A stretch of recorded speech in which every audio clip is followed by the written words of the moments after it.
आज से हैदराबाद में बीजेपी की राष्ट्रीय कार्यकारिणी की बैठक, भव्य तैयारियां। 18 साल बाद हैदराबाद में बीजेपी राष्ट्रीय कार्यकारिणी की बैठक। जेपी नड्डा के भाषण से शुरू होगी राष्ट्रीय कार्यकारिणी, प्रधानमंत्री के भाषण के साथ होगा खत्म। कल हैदराबाद में पीएम की रैली।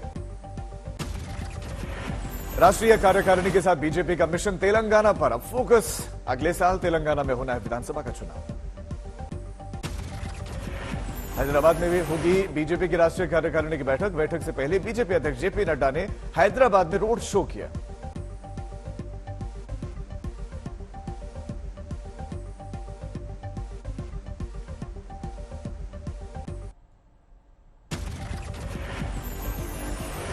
सीएम एकनाथ शिंदे देर रात 3 बजे गोवा के ताज होटल पहुंचे और आज विधायकों के साथ मुंबई लौटेंगे।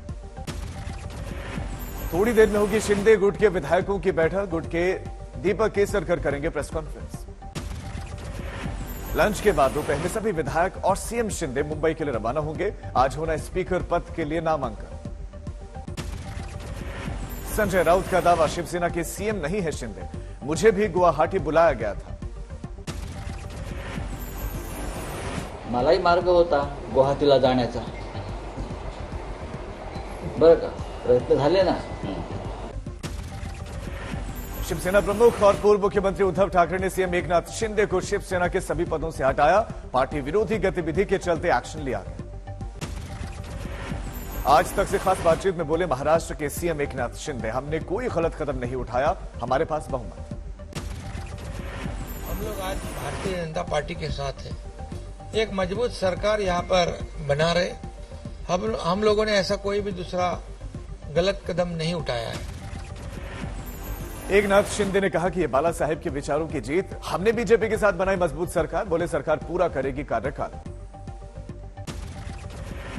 एकनाथ शिंदे ने डिप्टी सीएम देवेंद्र फडणवीस पर कहा कि हम चाहते थे कि फडणवीस नई सरकार में शामिल हों। एक दिन के लिए टला महाराष्ट्र विधानसभा का विशेष सत्र। अब 3 और 4 जुलाई को सत्र। स्पीकर के चुनाव के बाद शिंदे को साबित करना होगा बहुमत। मुख्यमंत्री बनने के बाद गोवा पहुंचे एकनाथ शिंदे, विधायकों ने जोरदार स्वागत किया। गोवा के मुख्यमंत्री प्रमोद सावंत ने की शिंदे की अगवानी। नई सरकार के गठन को लेकर उत्साह। मुंबई में बीजेपी दफ्तर में जश्न, डिप्टी सीएम फडणवीस शामिल नहीं हुए। सरकार बदलने के साथ ही महाराष्ट्र विधानसभा में मंत्रालयों में बढ़ी हलचल। मंत्रियों के कैबिन से फाइल समेटते दिखे कर्मचारी। ईडी ने शिवसेना सांसद संजय राउत से 10 घंटे की पूछताछ की। पात्राचौल घोटाले में सवाल जवाब हुए। पेशी के बाद से बोले संजय राउत, ईडी अपना काम कर रही है, हमारा काम जांच में सहयोग करना, हर जांच का सामना करने के तहत। अगर हमको बुलाया है तो हमको जाना चाहिए। अगर हमने कुछ किया नहीं तो निर्भयता से जाकर हमारी बात रखनी चाहिए। संजय राउत ने कहा कि मतभेद के बावजूद भी एकनाथ शिंदे और फडणवीस के लिए शुभकामनाएं, महाराष्ट्र के हित के लिए काम करें। एनसीपी ने शरद पवार को आयकर विभाग के नोटिस की टाइमिंग पर उठाए सवाल। प्रवक्ता महेश तापसी ने ट्वीट किया, क्या यह महज संयोग है या कुछ और। दिल्ली से जबलपुर जा रहे स्पाइस जेट की उड़ान में खराबी, दिल्ली इमरजेंसी लैंडिंग। केबिन से उठा धुआं और उसके बाद दिल्ली लौटा विमान। 5000 फुट की ऊंचाई पर उड़ान में आई खराबी, सभी यात्री सुरक्षित। देश में कोरोना के केसेस बढ़े, एक दिन में 17,000 नए केसेस। कोरोना से 29 लोगों की मौत, एक्टिव केसेस 1,09,000 के पार। कन्हैयालाल की हत्या से पहले कातिलों की एक बार बैठक, मीटिंग में शामिल थे रियाज, मोहम्मद गौस, आसिफ और मोहसिन। रियाज ने आसिफ और मोहसिन को रेडिकलाइज करके साजिश में शामिल किया और दोनों प्लानिंग से लेकर हथियार बनाने तक में शामिल थे। राजस्थान के पाली में बीजेपी ने उदयपुर हत्या के खिलाफ कलेक्टर दफ्तर के बाहर सरकार से इस्तीफा मांगा। सीकर में उदयपुर हत्याकांड को लेकर प्रदर्शन, दुकानें और बाजार रहे बंद। सुप्रीम कोर्ट की टिप्पणी के बाद नुपुर शर्मा की बढ़ सकती है मुश्किलें, दिल्ली पुलिस दोबारा भेजेगी नोटिस। 18 जून को हुआ था बयान दर्ज। सुप्रीम कोर्ट ने नुपुर मामले में दिल्ली पुलिस को लगाई थी फटकार, कहा एफआईआर के बाद एक्शन क्यों नहीं लिया। पैगंबर मोहम्मद के खिलाफ विवादित टिप्पणी मामले में नूपुर को लगी सुप्रीम कोर्ट से फटकार। कोर्ट ने कहा देश से माफी मांगनी चाहिए। सुप्रीम कोर्ट ने नूपुर शर्मा की अर्जी खारिज की। देश में दर्ज मुकदमों को दिल्ली ट्रांसफर करने की लगाई गई थी गुहार। सुप्रीम कोर्ट में नूपुर के खिलाफ सख्त टिप्पणी वापसी के लिए अर्जी लगी। सामाजिक संगठन ने दाखिल किया पत्र याचिका। समाजवादी पार्टी के प्रवक्ता अमीक जामई ने भी साधा निशाना कहा, नूपुर शर्मा की गिरफ्तारी हो सोच समझकर दिया गया था बयान। आम आदमी पार्टी ने भी नूपुर शर्मा पर कार्रवाई की मांग की। गोपाल राय ने माहौल बिगाड़ने के लिए बीजेपी को ठहराया जिम्मेदार। पूरा देश सवाल उठा रहा है और उठाने का हक है। किसी को भी बख्शा नहीं जाना चाहिए जो समाज और देश की एकता को तोड़ने के लिए काम कर रहा है। देश और समाज से बड़ा कांग्रेस सांसद प्रमोद तिवारी की प्रतिक्रिया, बीजेपी को माफी मांगनी चाहिए। नूपुर शर्मा के खिलाफ सबसे ज्यादा पश्चिम बंगाल में 10 केसेस हैं दर्ज। दंगा भड़काने और धार्मिक भावनाएं आहत करने का आरोप है। रामपुर में मालगाड़ी पटरी से उतरी, शाहजहांपुर के पास हादसा हुआ। जीआरपी की टीम मौके पर। हाजीपुर में अंतरजातीय शादी करने पर साले ने जीजा को मारी गोली, पुलिस को आरोपी की तलाश। सीतापुर में गैंगस्टर रमन साहनी के खिलाफ बड़ा एक्शन, सारी संपत्ति की गई जब्त। गुरदासपुर में भारी मात्रा में हेरोइन पकड़े गए, तस्कर गिरफ्तार। करीमगंज के पास बाढ़ का कहर, रोड का एक पूरा हिस्सा बाढ़ में बहा। विंटर नोएडा में हार्डवेयर और पेंट की दुकान में लगी भीषण आग, धू धू कर जली पूरी दुकान।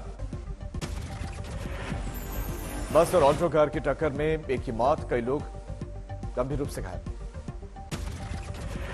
बिहार के दरभंगा में हथियार के साथ 3 बदमाश गिरफ्तार, ट्रक ड्राइवर से की गई थी लूटपाट। पश्चिम बंगाल के बर्धमान में रथ मेला में इलेक्ट्रिक झूला टूटा, 4 लोग घायल हुए। दलदल में फंसे बुजुर्ग को पुलिस वालों ने बचाया, रेस्क्यू ऑपरेशन का वीडियो वायरल।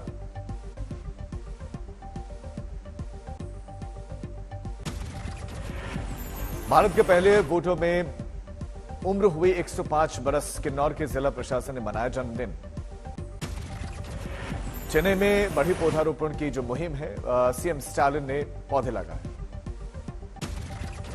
भोपाल में भी चली पौधारोपण मुहिम, सीएम शिवराज शामिल हुए। धर्मशाला में सिंगल यूज प्लास्टिक बैन इस्तेमाल करने वालों पर एक्शन होगा। वडोदरा में एक शख्स की अनूठी पहल, जगन्नाथ रथ यात्रा के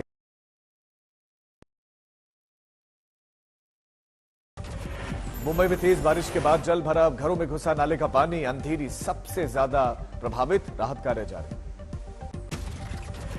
मुंबई में हो रही है देश की सबसे ज्यादा बारिश। मौसम वैज्ञानिकों के मुताबिक मानसून अच्छा है और कमजोर नहीं है।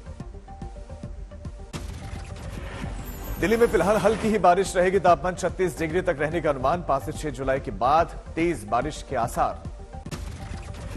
उत्तराखंड में पौड़ी जिले के टीला गांव में बारिश के बाद लैंडस्लाइड, खेतों को पहुंचा बड़ा नुकसान। मौके पर पहुंची राहत की टीम। अरुणाचल प्रदेश में बाढ़ का कहर, 2 नाबालिग और 1 आर्मी के जवान अभी तक लापता। मुख्यमंत्री ने सावधानी बरतने का आग्रह किया। पौड़ी में तेज बारिश के बाद लैंडस्लाइड, खेती चौपट होने से किसान मायूस। असम में अब तक बाढ़ का कहर, लाखों लोगों को मामूली राहत ही मिली। मुजफ्फरपुर में 1 घंटे की बारिश ने सदर अस्पताल टापू बन गया। प्रमुख चौराहों पर जल भराव देखने को मिला।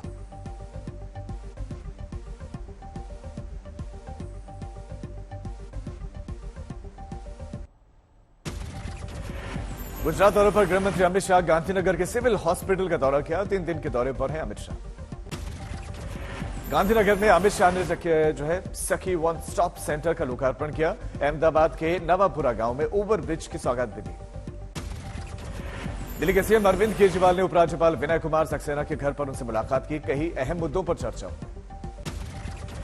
राहुल गांधी ने केरल के वायनाड में रोड शो किया, शक्ति प्रदर्शन दिखाया, अपने ऑफिस का जायजा लिया। सीपीएम कार्यकर्ताओं ने तोड़फोड़ की थी।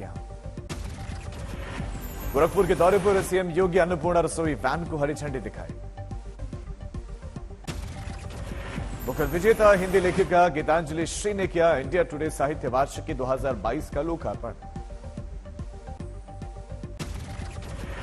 फिल्म सिटी स्थित मीडियाप्लेक्स में लेखक, साहित्य प्रेमी, प्रकाशक और पत्रकार थे मौजूद। 1992 में शुरू हुई साहित्य के इस चर्चित वार्षिका का ये 11वां अंक। 2022 की साहित्य वार्षिकी में हिंदी और दूसरी भारतीय भाषाओं के 50 से ज्यादा रचनाकारों की कृतियां शामिल।